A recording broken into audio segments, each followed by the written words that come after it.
Welcome to Focus on Wales, and we're here in Caerphilly this week, 24 days ahead of the Senedd elections, but also 6 months on from the Caerphilly by-election. I can't believe it's been that long. I know, yeah. So we're going to be looking around and speaking to some people in Caerphilly to gauge whether they'll be sticking with Plaid Cymru ahead of the Senedd election, but also to see how Caerphilly reflects wider voter changes across Wales, as YouGov have done some new polling to gauge what's on the minds of Welsh voters ahead of the Senedd election. So let's get to Caerphilly, shall we?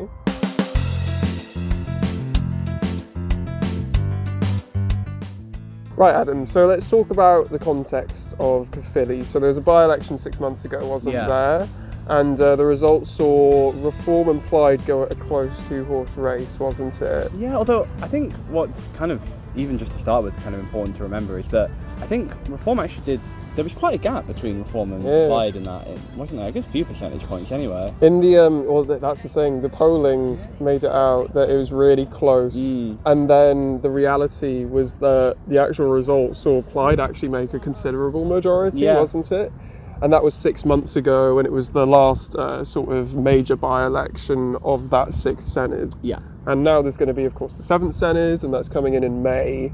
So I guess the question is, how will Caerphilly sort of vote? Will it stay with Plaid, or will it choose Reform, right? Yeah, I think what's kind of obviously really important to keep in mind with it is that obviously we've got a changed voting system going into this election. We do, yeah. So obviously... So could offer some context then. So what was the last by-election? Yeah, like? so obviously the last by-election was being held under the old Senedd electoral system, which was... First past the post. It was first past the post election because it was for the constituency seat. But obviously in the old Senedd election you had two votes, so one for your constituency and one for the regions. Whereas what's happening in this Senedd election is we're kind of having almost a kind of merger, I guess, but really kind of just a bigger version of that old regional vote. Yeah.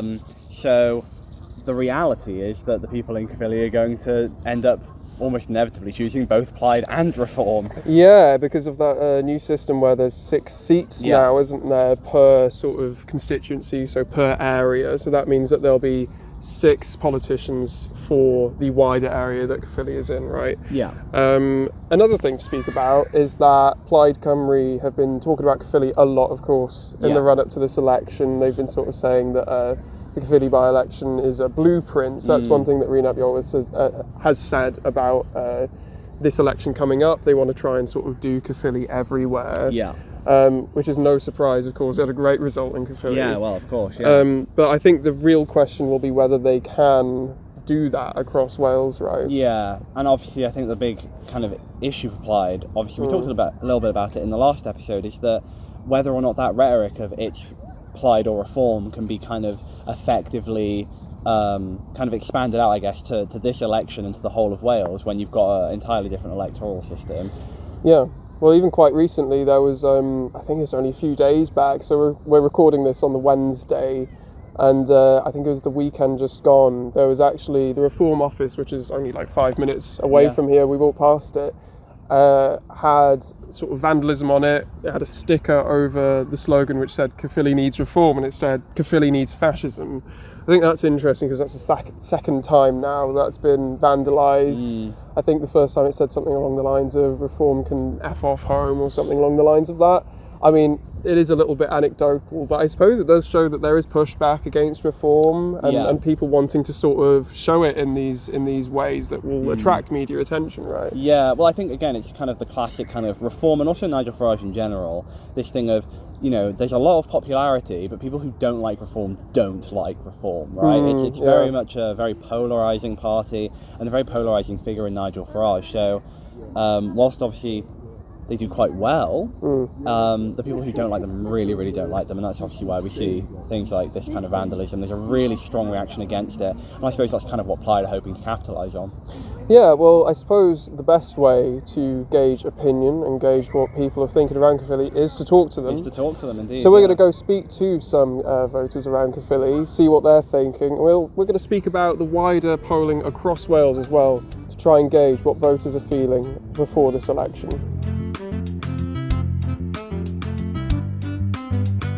Recently there was the Caerphilly by-election, which was a few months ago. Did you both vote in that? Yes, we did. Right, okay. Would you be willing to share who you voted for? You don't have to. We voted Plaid, Right, tactically. Well, I assume you did, I did. Are you willing to say who you vote for? Or? Okay.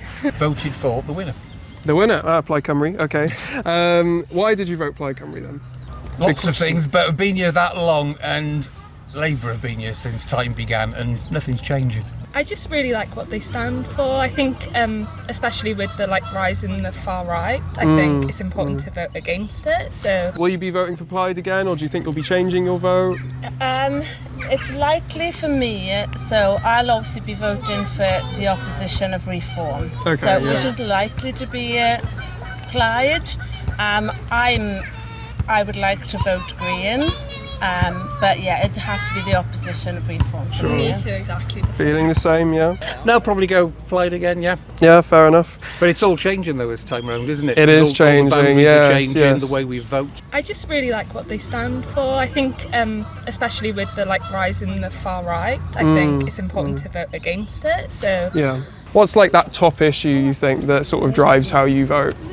I think for around this area, it's cost of living and the health service. I'd probably say cost of living and everything. I'm more anti the sort of reform. Have you had any leaflets through the door, any door knocking? Not for Not this yet? one, That's no. interesting, yeah. Had a few leaflets Had a come few through. leaflets. Do you know what parties they're from, or? I think it's Plaid I've seen. I don't know what you've seen. Yeah, I've seen that. I think because we had one of the posters outside our house, we've had a few leaflets since then, but apart from seeing the posters outside people's houses, I don't feel like there's been that much this Okay, time. yeah. I think maybe because it was so important last time with the Caerphilly yeah. election, maybe people are being a bit more chill about it. Who do you think should lead Wales then? Would it be the Plaid leader then, since that's your choice? To me, Yeah, yeah, fair I enough. think so. Again, I'd probably go for the leader of the Green Party. Yeah, What's his okay. name? Doug Polanski. That's We love right, yeah, Doug Polanski. Obviously, that's not for the Senedd, but Yeah. my heart is Green Party. But I feel I've got to vote tactically. Yeah, it'll be interesting. If Plaid do get in, which all roads are pointing to at the moment, if you look at the polls, Plaid will get in, but are they any good? We don't know. Let's talk about the sort of debrief after what we spoke to with voters in Caerphilly, right? Yeah. We saw a lot of interesting things, I feel. Not all of them would have featured No. on the actual podcast because, of Yeah. course, we respect people's privacy. Yeah. But there were some interesting takeaways. I think my favourite was the one guy who said, hold on, quote, that your stuff is a waste of fucking time, that. Well, he didn't say your stuff. No, speaking of the Senedd election. Yeah. He was saying that the Senedd election was a waste of time, Yeah. which is an interesting perspective because there are people who think that the Welsh elections are a waste of time. If anything, it would have been really interesting to speak to him. Yeah, well, exactly. I mean, I think there's, obviously the polling can be a bit scattered, but I think it's something like 30% upwards of that anyway that want to get rid of the Senedd when polled. So And yet there's no parties to represent them. no, well, not anymore. 'Cause Not anymore. Abolish aren't standing, are Rest they? in peace, abolish the Welsh Assembly. Another thing was the emphasis of tactical voting. Yeah, which is really interesting because obviously the kind of whole point of this electoral system is that there's not supposed to be the need for tactical voting, and yet a lot of people we spoke, well, at least two people that we spoke At to least two people, cited tactical voting as the reason they voted Plaid in the Caerphilly by-election, but also for the reason they might vote Plaid in the upcoming election, which is really interesting. Well, we had that person as well who I think was a marginal Plaid Green. Yeah. They said, I think the way they phrased it was that they wanted to vote for whoever was the opposition to reform. Yeah. And it seemed that from what I was gathering, they were actually more leaning to Green. I think they said that they would have preferred the Greens. I think they said that they would have preferred the Greens as kind of leader, but I think when they were talking about it at the beginning, they kind of implied that they said they wanted to vote for whoever was most likely to kind of stop the far right, and they felt like Plaid was best positioned to do that, which I think is really interesting because obviously I was talking a bit earlier about the idea that maybe Plaid's rhetoric of vote Plaid to stop reform won't cut through so well in an election where you've got a proportional system. But speaking to that person kind of seems to imply that I might be wrong, and that a lot of people are kind of being convinced by that, or could be. Similarly, we had a Labour voter, didn't we, who was saying again that he wasn't entirely sure whether he would vote for Labour or Plaid. And again, kind of, like, I think citing similar reasons as that, which was for tactical kind of reasons, even though they would prefer to see Labour in charge. But so yeah, I think that's really kind of interesting. Kudos to Zach Polanski. He was the only name drop, I think, when we were speaking to people on the ground. It's interesting because we haven't spoken about it on the podcast, but one thing that I have wanted to speak about is the popularity of UK leaders compared to Welsh leaders, right? There's a lot more name recognition when it comes to those UK leaders, for obvious reasons. The media, of course, tend to cover UK politics a lot more than Welsh politics specifically. But I think Zach Polanski, I think if I'm honest, I don't think he would be the only name that I would think would come up, but I don't know about you. Yeah, I don't know, I think he is cutting through to an extent, isn't he? Yeah, I think he's been very, very popular. I think what I do wonder is whether or not Plaid Cymru aren't so much affected by this, in the sense that I think a lot of the time when people are talking about the kind of UK parties that they might vote for in a Welsh context, they still kind of defer to thinking about the UK leader as the leader of that party.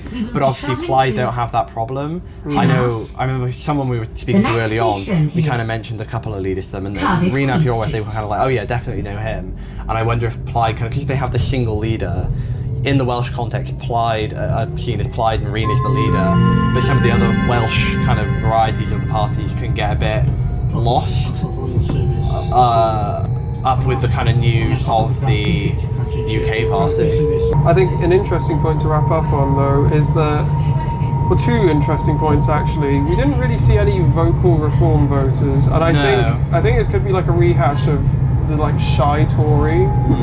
So it'll be interesting to see if reform voters are perhaps a little bit more hidden. Yeah, I don't know. I wonder. I mean, like, will they come out in their droves? Yeah, I don't know. I think a lot of people thought this might happen with the Caerphilly by-election. You know, I remember when the polling had kind of Plaid and Reform neck and neck, there was a lot of talk about, like, oh, what if the polls are underestimating Reform? What if it's the shy Reform voter? And then what we actually saw was that there was a lot of young people turning out to vote for Plaid, and Plaid obviously way outstripped Reform in that election. So I wonder if people might actually kind of overestimate the chances that Reform have of just kind of coming out of nowhere. Obviously we won't know until the actual election happens, but... And then the other thing to mention, I suppose, is that I think overall, the one word that I would use to explain people's attitudes on the ground, and this is by no means scientific, is like continuity. I think people are sort of holding on from where they were for the Caerphilly by-election, at least. I don't think there's been major changes. I think the only change that I detected a little bit was that discussion with that voter about the Greens. Yes. I think their role stepping up is a little bit interesting, so I have to see how that plays out. Yeah, there was also the Labour voter who was thinking about, the person who voted Plaid tactically in the Caerphilly by-election, who was thinking about, I think, Labour in the Senedd election, which again, I'll just kind of say once again to really drive the point home, a lot of people really do not seem to be quite picking up on like the advantages that are supposed to come from this proportional system and letting you vote who you want to vote for. That kind of culture of tactical voting seems to be really quite embedded in our political culture, and I wonder if a change that's only at the kind of Welsh level is enough to change the way people think about voting. So let me briefly put this into the wider Welsh context. You heard cost of living and the health service coming up as issues in Caerphilly, and both of those issues are certainly at the top of the list for voters across Wales. YouGov say that 51% put cost of living as their top priority and 46% put the health service. Not only that, but you heard opposition towards reform. That echoes YouGov's approval ratings of Welsh leaders, which put Nigel Farage as one of the worst rated leaders actually, and most polarising too. 50% say that they think he's doing a bad job as the Reform UK leader. And underlining all the comments was a desire for change, really. This polling finds that only 13% of Welsh adults actually believe that the Welsh Government is doing a good job at all. We'll delve more into all this polling, as well as the comments of those who didn't want to feature on camera, on the Focus on Wales newsletter that's on Substack, and you can find it in the description below.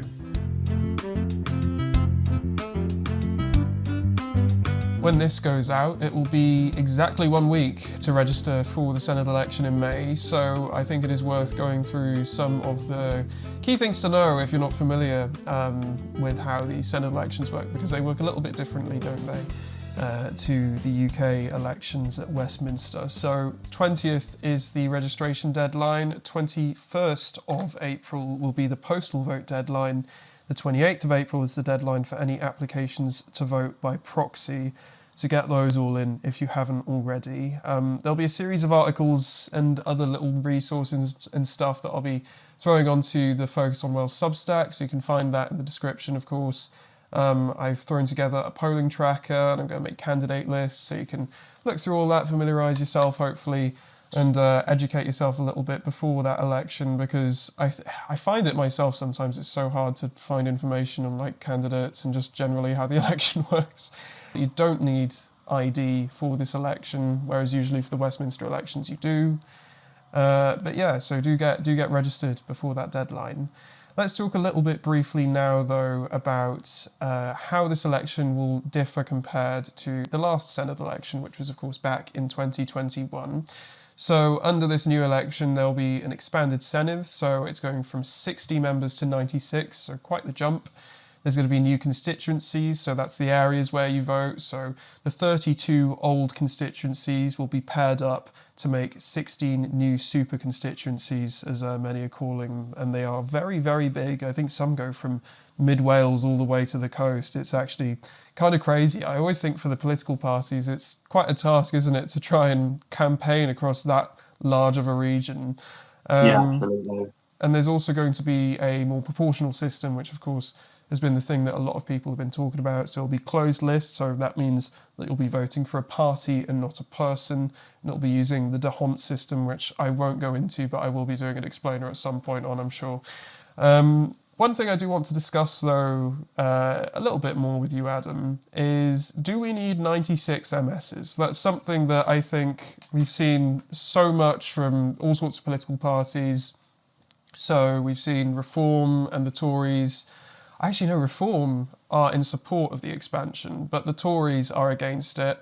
I know that actually because I had a little I had a little leaflet that came through the door the other day that said, all these parties are in support of Senedd expansion, and the Tories are the only people who are not. So good for them, I guess. Depends where you sit with that. But but a few points before you give your thoughts. Scotland has 129 members in their I was going to say in their Senedd, in their own government. There's 90 members in Stormont, which is, of course, the Northern Ireland Assembly. Arguably, it gives more time for scrutiny as well to have more Senedd members, and it arguably offers a more representative Senedd as well, doesn't it? You can have 43% of the last Senedd were women, for example, but a lot of it depends on candidate lists. So it'll be interesting to see if there will be a truly more representative Senedd if you have more members, won't it? But what are your takeaways? Is the expansion worth it? Is it going to be something positive for the Welsh Government and for the Parliament? Yeah, I do think it will be a positive move overall. I think that the fact that the Conservatives are the only party opposed to it does actually say quite a lot. I think, a lot of research has been done on this, and we've heard many times at this point about how the expanded Senedd is likely to improve governmental efficiency. A lot of ministers at the moment in the current Welsh Government have to take multiple portfolios. Most members of the Senedd sit on multiple committees, which is many more than they really should be. We've basically got a situation where we've got quite a lot of overworked politicians, which isn't a good thing for things like proper scrutiny, yes, but also just general smooth operating of government.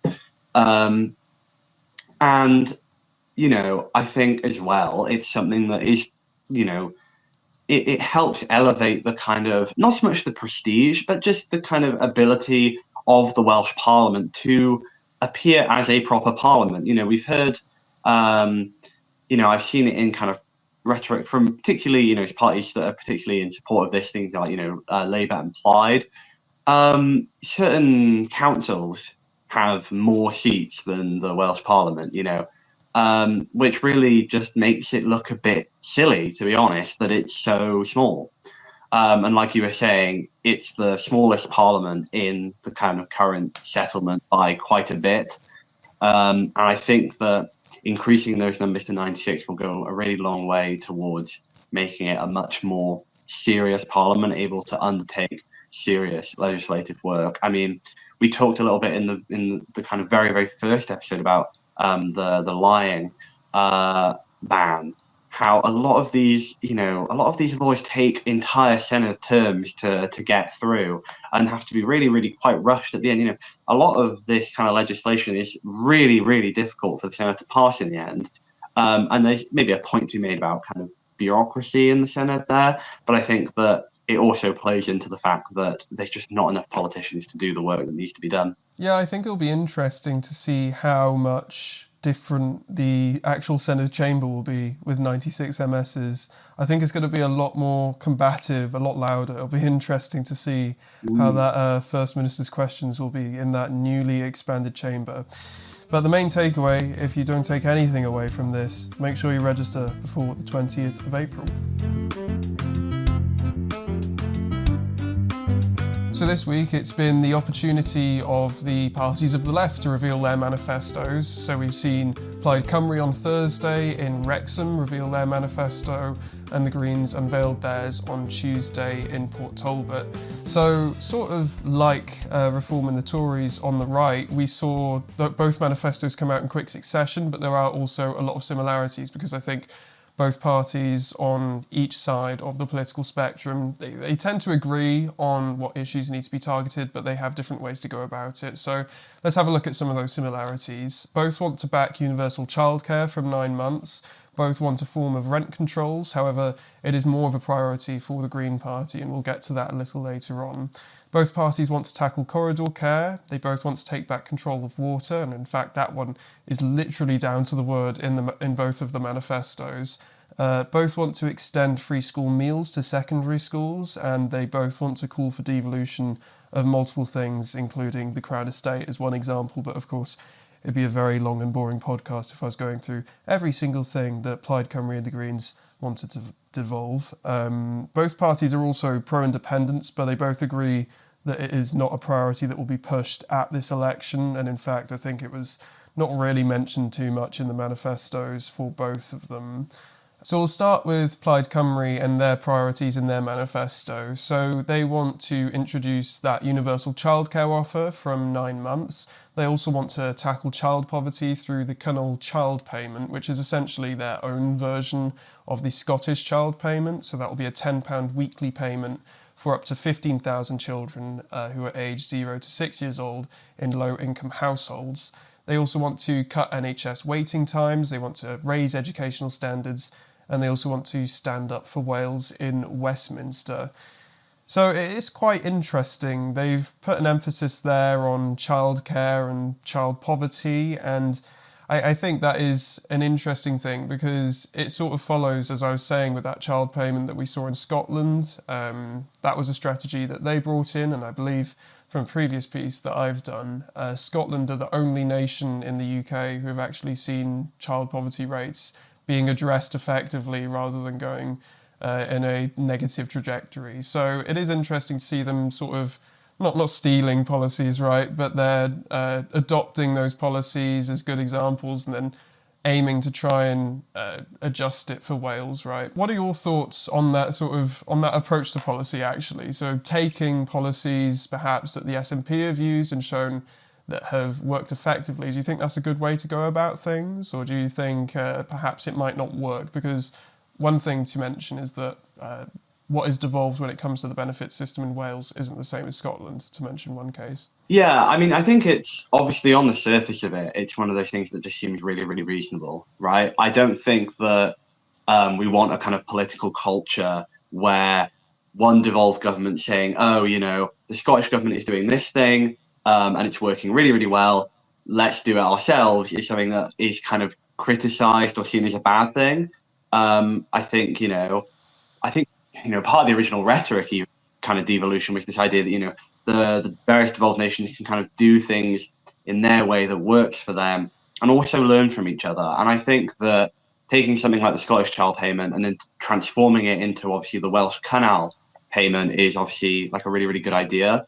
But the issue, I suppose, with Wales kind of taking direct inspiration from Scotland, like you mentioned, can be those differences in devolution, which sometimes are actually really, there can be actually really quite a wide gulf of difference between the powers that Wales has and the powers that Scotland has at times. But obviously, Plaid are confident that the devolved powers are there and the money is there for them to be able to introduce this payment. And obviously, I think if they're able to manage to do that, then there's kind of, I think that's a good thing. I think that devolved governments taking inspiration from each other and learning from each other can only be a kind of good thing, really.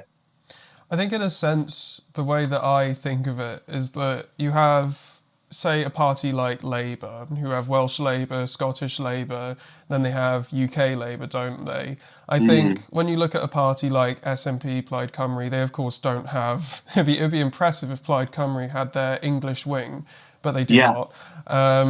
So I think it's sort of them making up for the fact that they don't have that, in a sense. I think it's quite interesting because I think even as recently as a few months ago, we saw that there was a progressive alliance that they were trying to push, wasn't it? John Swinney, who is the leader of the SNP in Scotland, and Rhys Iorwerth, Plaid leader, who are meeting up to sort of show that they're going to work together to put forward devolution and sort of progress it in both Wales and Scotland. So I suppose that's one thing, isn't it, that we can try and pay attention to if Plaid Cymru were to get into government, is will that relationship hold up? Because I think if it becomes a case that discussing the devolution of one thing might actually disadvantage Scotland, and we'll actually get onto this a little later, I don't think the SNP will necessarily be as enthusiastic about these things, will they?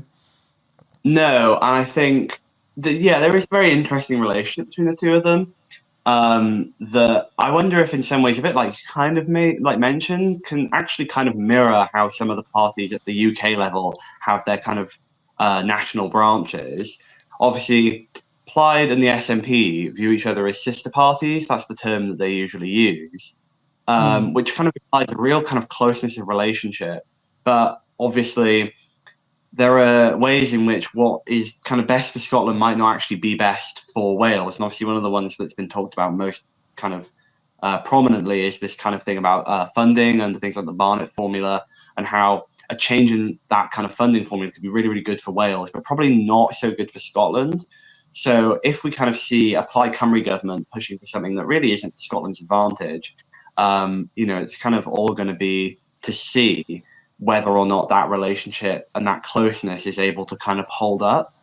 And especially if, Plaid keeps using the kind of Scottish example to kind of call for further powers. This is something that we see kind of quite often in kind of Plaid rhetoric, is the idea that, Scotland has XYZ thing devolved, why doesn't Wales?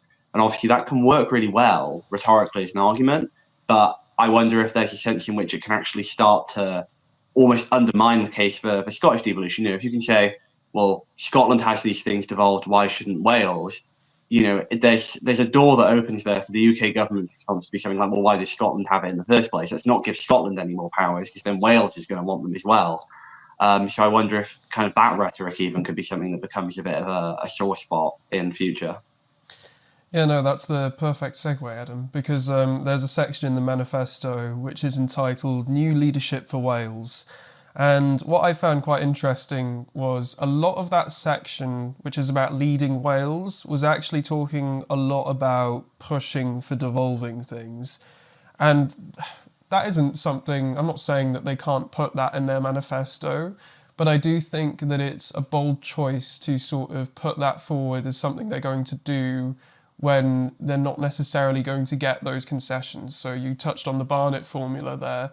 That's something that if the UK government and the devolved governments do look into reforming the Barnett formula, I believe the Scottish government would have to get involved in that. So that means that, of course, like I was saying earlier, the Scottish government might not be too enthusiastic if what might benefit Wales might disadvantage Scotland. So it is an interesting dynamic, and we will have to see how it plays out. And it's a similar case with the diversion of funds to Wales to make up for the shortcomings that Plaid have spoken about, with HS2 projects being designated as England and Wales, and then funding, of course, not going to Wales, whereas equivalent funding would be going to Scotland, for example, and the other devolved nations.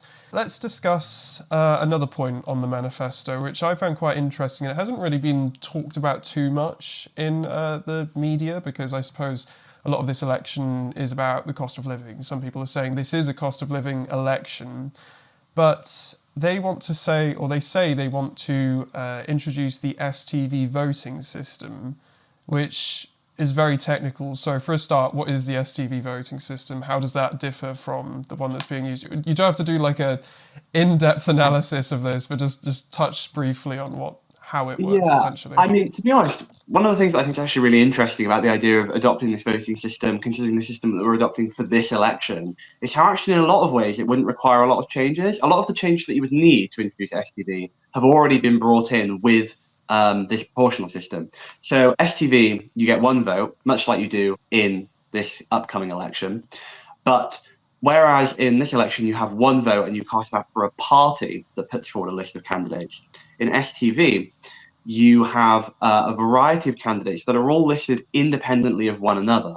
So you don't have party lists, you have all the independent candidates, and then you rank them in order of preference. So, for example, you might have, a list of 3 Plaid candidates, 3 Labour candidates, and so on and so forth. And if you have your kind of, have a situation where there's, say you're a kind of Labour Plaid marginal voter, and there are some Labour members who you really, really like, and some Plaid members who you really, really like, you can do something like put your favourite Plaid candidate as number 1, and your favourite Labour candidate as number 2, and then another Plaid candidate as number 3. And what that would mean is that your votes, you have one single vote that kind of is used to elect a candidate, and when they're knocked out, your votes transfer to your second preference. So the mathematics and the way that it's all worked out is very complicated, but for the voter themselves, it pretty much is a simple situation of you go into the voting booth and you put down in order of number who your favorites are. And obviously for most voters, that's going to constitute just numbering the order of kind of candidates in the party.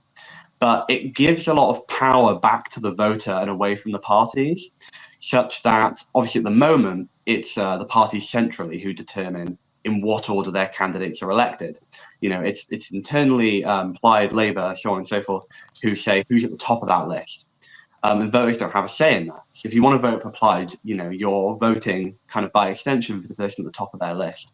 With STV, Plaid can put forward, as many candidates as they want. But let's say that there's someone who's a bit of a troublemaker, someone who maybe is really unpopular with their party, but is actually really popular as a candidate with voters. In the current system, that person probably wouldn't be very high up on the list. In STV, though, they can end up being elected kind of first and getting the seat straight away. So it kind of transfers power to voters whilst maintaining a lot of the elements of proportionality, greater representation. We could keep 6-member constituencies. The constituencies wouldn't have to change at all under this system. So a lot of the kind of electoral infrastructure would already be there, but with a system that most kind of people that are involved in this world, most kind of academics who like this kind of nerdy voting system stuff, much prefer this sort of system over the one we have at the moment. Yeah, well, talking about the nerdy academics, I think there was a consultation that was done before the voting changes, or the changes to the voting system that are coming in for this election. And in those sort of reviews that they were doing, I think STV was actually put forward as one of the better options. But then it turned out, I think, that Labour might have chosen to diverge from that strategy. So it is interesting to see that Plaid's approach here with STV would align with what some of the academics are saying. For example, I think Laura McAllister at the Wales Governance Centre has mentioned this a few times. Let's move to green manifesto now, as there's so much to cover. Some of the priorities for them: they want to introduce rent controls, and to go into more detail, that'll be a 1-year rent freeze followed by rent controls to cap rents and keep housing affordable. They want to scrap council tax. They want free school meals extended to secondary schools, as well as £1 bus fares for all and free travel for under 22s. So those are just a few of the top priorities that I thought are worth talking about. So let's talk about rent controls, because this is the sort of, I would say it's the one they're pushing the most. It's interesting because we've spoken a bit about this off camera before. Yeah. And if you want to introduce rent controls, you can't necessarily just do it as a policy alone, can you? No, obviously the kind of main economic issue that most economists take with something like rent controls is that obviously, whilst any economic issue is much more complicated than this, a lot of the time, and what we know in the UK, obviously one of the core kind of causes of the housing crisis is that the UK is not building enough homes. So what that means is that kind of the primary root of these price increases comes from a supply issue, right? We don't have enough houses, so therefore the price of housing, and obviously by extension renting, increases. So the real kind of root of the problem is building more houses, right? We need enough homes to house all of our people. And something like rent controls doesn't really solve that problem. Putting a price cap on rent doesn't make houses appear out of nowhere. So whilst it can be, it's a policy that, whilst debatable, I can see how there's kind of an argument for it as a kind of stopgap measure to stop things getting worse whilst you work on that kind of core issue. You have to kind of combine it with that core issue, because otherwise you're going to end up in a situation where, as rent controls are kind of implemented, all it will do is kind of discourage renting. You might see houses coming off the market, and the second those rent controls are lifted or changed in any way, you're just going to see prices shoot straight up. Interestingly, the UK had a system of rent controls for quite a long time in the early kind of parts of the 20th century. And this is exactly what we saw when they were removed in the kind of mid 20th century. Prices immediately shot up. So it can work, but it doesn't work alone. Yeah, well, to their credit, they have promised as well that they'll launch a 10-year programme to deliver 60,000 affordable homes, with the majority being social housing. However, the record of Welsh Government, at least under Labour, for house building has been not the best. And I don't think that's even exclusive to the Welsh Labour Government. I think it's also a case of just house building across the UK has sort of seen quite a decline for years and years now, hasn't it? Yeah. But let's move on to another point as well that I want to talk about, which is that they want to introduce the 4-day working week, which is an interesting prospect, isn't it? Yeah, the 4-day working week is something that is quite an interesting idea. It sounds on the surface like something that's just kind of to give people an extra day off without much else to it. Yeah. But it's actually quite an interesting kind of policy idea. So this is something that various groups have been campaigning for quite a while, actually, and it's kind of been a kind of like a burgeoning idea in kind of policy culture for a while. Because there's quite a few studies actually that seem to suggest that moving to a 4-day working week might actually improve the productivity of a lot of companies. Quite a few companies have kind of moved to it already. Obviously not every company in the world, but there are companies in the UK, particularly ones with like office kind of working hours, things like that, and working from home. It's all kind of part of that broader shift, I suppose. And generally people are seeing positive results from this move, not just in terms of things like people's well-being, but also in terms of like genuine kind of company efficiency and economic productivity. So it's quite an interesting policy to see. I think it's unique because you don't really see these cultural policies, not in the sense of like creative arts sorts of things, but you don't see 4-day working week. It's not really the sort of thing that you'd expect for a devolved election manifesto. That's why I thought it was worth highlighting. But one more thing on the Greens as well that is quite sneaky at the bottom of their transport section is that they want to review and later end subsidies to Cardiff Airport and they'll instead focus on sustainable travel alternatives. This is an interesting one because if you don't know the context of Cardiff Airport, it was brought into public ownership under the Welsh Labour government, of course. That's been quite controversial. You've had parties on the right typically saying that it should be put either into private ownership or just closed entirely, because Cardiff Airport has been struggling for quite a while. It doesn't have many flights at all. So it is interesting to see a party of the left. I mean, if it is going to be any party of the left, it doesn't surprise me that it's the Greens, of course, who are centred around the environment and sustainability. But what are your thoughts? What are your takeaways then on that approach to ending subsidies for Cardiff Airport? Yeah, I think it's an interesting one, because you can kind of see two ways that the Greens could have come at this. You could have kind of seen them taking the kind of traditional left-wing approach, which would have, I think, actually kind of called for not just keeping Cardiff Airport, but really trying to put some investment into it. Anyone who lives near Cardiff Airport or has ever even kind of heard of it will know that there's just really not much going on at Cardiff Airport. There's not that many flights, even for people who are Cardiff residents like us. There's just never really much reason to take a Cardiff Airport flight. The transport there is absolutely dreadful. Like, Yeah, I think that's the main issue with it. There needs to be better connectivity when it comes to actually getting from Cardiff to the airport, but that's a whole different story. I'll let you continue your point. It's one of those ones where it's not really that actually near to Cardiff. It's a bit of a strange thing. So, you can see that kind of traditional left-wing route that says, we really want to make this happen for Wales. But obviously the Greens have gone down more the kind of traditional environmentalist route, which says, we don't like this because planes are highly polluting. And I do wonder if that's the most sensible route, because obviously there are certain things that air travel accomplishes that you can't really do with a train or a kind of electric bus. Most flights, and even most of the ones that Cardiff Airport used to run, were those kind of flights. I think Cardiff Airport used to, or maybe even still does, run a flight between Cardiff and Edinburgh. I suppose you could argue that that's a bit unnecessary, but most of them are to fairly far away destinations. So I don't know if the kind of environmentalist argument lands so well with that.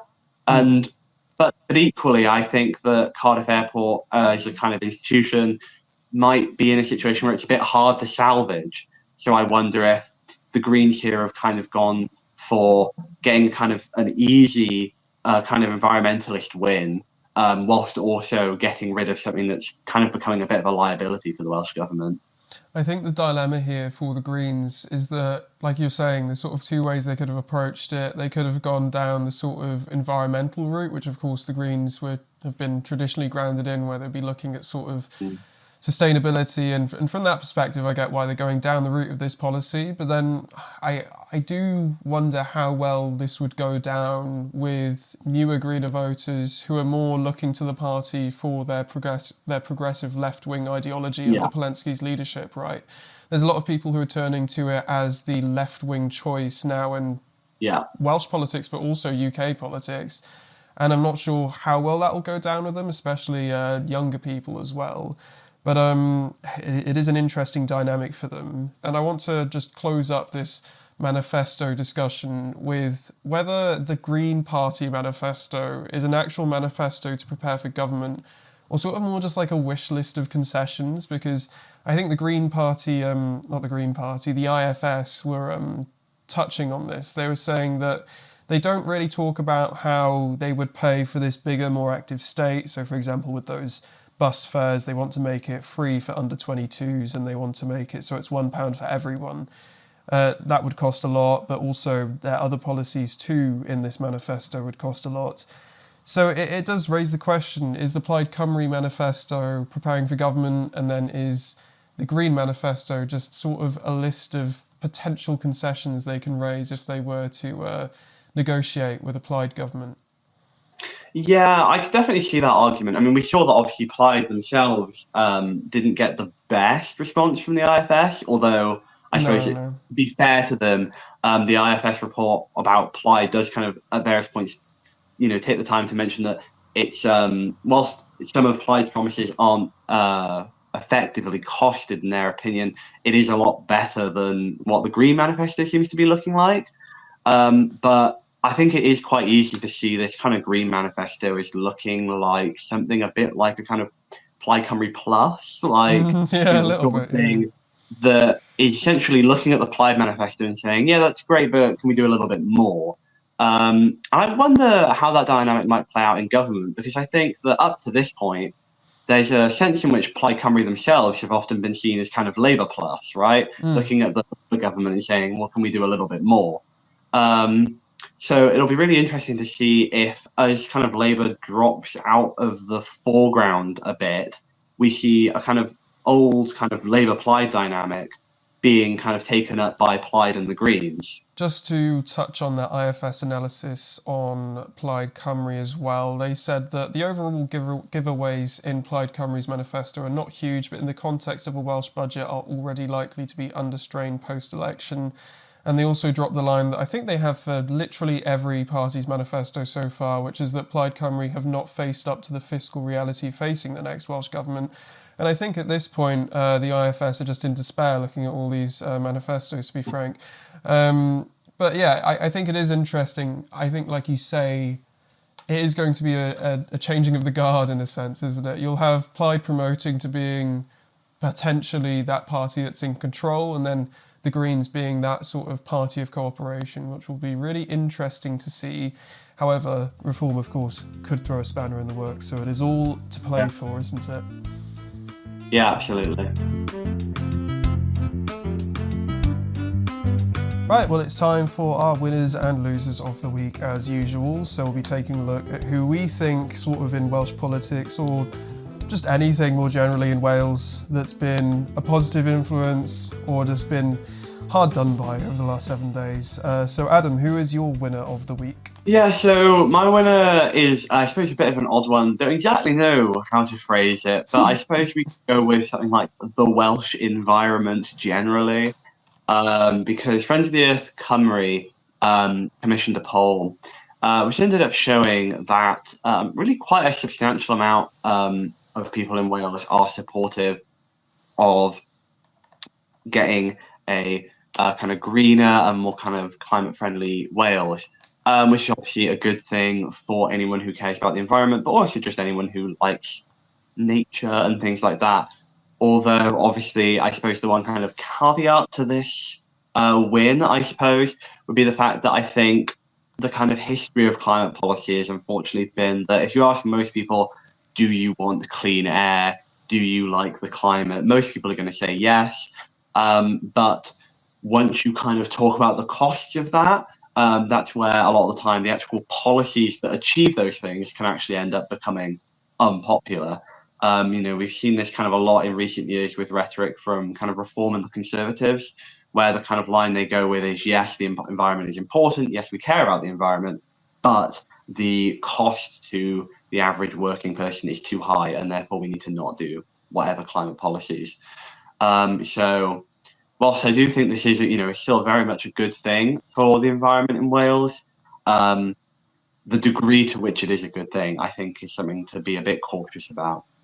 Yeah, so I suppose this poll, it shows that 60% of Welsh adults are very or fairly worried about climate change. But like you're saying, it depends whether people actually want to address that, isn't it, when they actually get into sort of the economics of it all. My winner of the week, also somewhat climate related, although a little more loosely, is Cardiff Airport, and conversely, the loser in this situation is Bristol Airport, as Bristol Airport pursued and lost a legal battle where they claimed that £205 million of subsidies from the Welsh Government to Cardiff Airport was unlawful, and they claimed that it was sort of anti-competitive, costing the taxpayer a fortune, saying it was distorting the market, of course, because Cardiff and Bristol Airport's quite close, so they are competing naturally.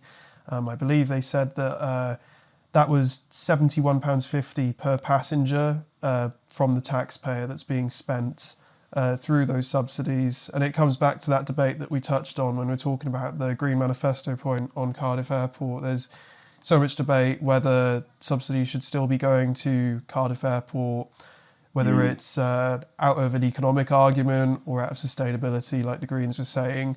But I think this is a positive for Cardiff Airport just because of the fact that it's been under target for so long now. I think Bristol Airport getting on its back as well probably wasn't another thing it needed when it's under so much scrutiny as it is. Yeah. So certainly a positive in its own right. Who do you think is the winner out of those two then that we can say for this week? I mean, I think they're both sort of related to the climate, but at the same time, if we put Cardiff Airport as a winner, I guess that's not a winner for the climate, isn't it? No, I do think, though, to be fair, the bigger winner here, like I was saying, I think the bigger winner here is Cardiff Airport. I think that, it's kind of an unmitigated win for Cardiff Airport there. I think it would have been a bit of a disaster for them if Bristol's legal challenge had succeeded. And therefore, conversely, it's a very, very big win for them that it hasn't. Whereas, kind of like I was saying, I do think that the degree to which the winner that I have chosen is a winner is something to be cautious about. I do think it's a win, like I said, but I think it's kind of a cautious win. But I don't think that there's exactly need to say that Cardiff's win here is a cautious one. Let's turn to losers now, and I'll start because I want to talk about the Liberal Democrats, actually, who I feel like, I was going to say aren't spoken enough about. I feel like I don't know about that, but they certainly aren't in the spotlight this election. I think that's fair to say, right? And they actually had their campaign launch this week, which I feel like went very much under the radar. And I think it is quite representative. In fact, it's worth saying they haven't even released their manifesto. They're the only major party in this Senedd election that haven't released their manifesto yet, at least when we're recording this on the Sunday. And I think it does show that the Liberal Democrats have sort of fallen out of place in Welsh politics. So in the Senedd that's just come to a close, you had Jane Dodds, the lone Liberal Democrat, who was always there to negotiate with Labour to try and pass something because they needed that majority of 31. There were 30 Labour members until the tragic death of Heaven David. So it meant that Liberal Democrat could always come with Labour majority and then pass budgets, for example. We saw that happen. Now it's looking like the Liberal Democrats, whereas they, at one point, I believe Jane Dodds had said that she wanted multiple seats out of this election outcome that's coming up in May, it's looking like from some polls they might not even get one. Yeah, it's very much a kind of a bit of an unceremonious fall from the kind of halls of power for the Lib Dems. Not that they were exactly in power officially, but obviously that kind of that one seat really tipping the balance. To be honest, this has kind of been the situation for quite a few years now. I think even in the previous Senedd as well, there was a lot of cooperation between Labour and the Liberal Democrat because of the fact that, again, there's just so often in Welsh politics where Labour hit this kind of almost exactly half and just need to kind of that little bit of Lib Dem support to kind of tip them over. But obviously with a completely different number of seats, completely different electoral system, that kind of system that led to that kind of informal Lib Dem power in the Welsh Senedd is just not there anymore. And I think that as that kind of power and that significance wanes, the Lib Dems have kind of found themselves in a really tough spot in terms of attention from the media, because even a party like the Greens, who aren't likely to be particularly powerful, there's a lot of media interest in them, both because there's the potential for coalition with Plaid, and there's obviously the fact that they are fundamentally a kind of rising star party in Welsh politics. Whereas the Lib Dems just don't have that, unfortunately. So I think it's a kind of real tough time for them politically, but also just in terms of having people care about them. Yeah, I think there's so much attention, isn't there, on Labour and the Conservatives saying, oh, they risk electoral oblivion. I think if anyone risks that in the Senedd come May, it's probably the Liberal Democrats, in my opinion. Probably the Liberal Democrats, yeah. And I think they really do need to sort of find their niche again, because they tend to point to social care, don't they, as a thing. You need that sort of like one policy or that one issue that will sort of differentiate you from the other parties, don't you? But Adam, who is your loser then for this week? So my loser, I feel like we've had them be a loser a lot on this podcast, but I wonder if that does say something about their the way that the kind of last few months have been going for this party. I do think they've been a bit on the down and not having the easiest time. But it is reform again. And this time it's because the ex-leader of UKIP, who was a reform member now, she is, not just stood down, she was originally offered the third spot on one of the constituency lists, but she's actually quit the party entirely, citing, once again, we've had a lot of people talking about this, particularly with reform, concerns over the selection process. And arguing that kind of reform in a lot of ways does not align with her values. She felt that she was being kind of pressured into standing in a constituency that she's not that familiar with, and is ultimately chosen, I think, to stand as an independent in Pen-y-Bro Morgannwg. So, yeah, another kind of, a loss, I think, for reform. Perhaps not so much in terms of, a really prominent member who is likely to be in the Senedd, but definitely another kind of hit to the kind of reputation. And it just starts to look a bit bad, We've had quite a lot of candidates leaving lists. We've had controversy over selection process, parachuting of candidates. And I think that it's just starting to look like a really tough fight for reform before things even really hit the ground and get going. So that's why I've kind of chosen them as the loser this week once again. Yeah, I think those are fair points. I think that candidate selection issue has been a major thing for reform. And I always do sort of, because there's always accusations, isn't there, in the media of you're sort of biased for covering these things. But I promise, I do try to find, at least myself, I do try to find other losers when we cover this segment. But I feel like this vetting process, this selection process issue has hit reform the most. I don't think that's too unfair to say. It has hit Plaid Cymru, I'd say, honestly, second worst. We saw a few issues with candidate selections for them. But perhaps just to give reform some reprieve, and to be fair, I do genuinely think this. I think Lib Dem, just as a party, is probably the larger loser of the week. What's your thoughts? Yeah, I agree. I think that this kind of quiet, kind of oblivion, I think, is really something that silent death, isn't it?